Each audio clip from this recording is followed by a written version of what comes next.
At Antietam, reporter George Smalley of the New York Tribune became part of the story he was covering.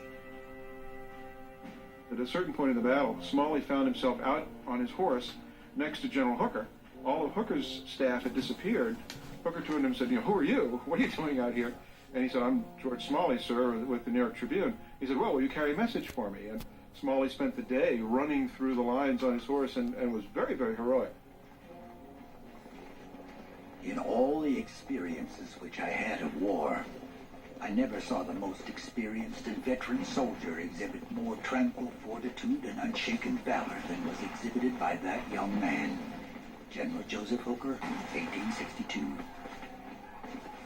In his role as messenger for Hooker, Smalley faced down Confederate bullets and Union officers, including one colonel who initially refused to accept instructions from a mere reporter. Smalley said, well then, shall I convey to General Hooker that you declined to obey his order? And the colonel immediately became rattled and he said, God, no, don't do that. The rebels are too many for us, but I'd rather face them than General Hooker. And he immediately dispatched his men to the front. After the battle, an exhausted Smalley raced to New York on a train, staying awake the entire night to write a memorable account for the next day's New York Tribune. The typesetters had the story in print within hours of his arrival. It was considered one of the great scoops of the war. 60 or 70,000 extra papers were sold. And most important from the government standpoint, it got the word out on this very important Union victory.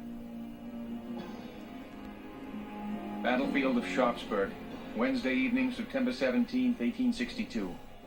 Fierce and desperate battle between 200,000 men has raged since daylight. It is the greatest fight since Waterloo, contested with an obstinacy equal even to Waterloo. The dead are strewn so thickly that as you ride you cannot guide your horse's steps too carefully. Pale and bloody faces are everywhere upturned, sad and terrible. George Smalley, New York Tribune.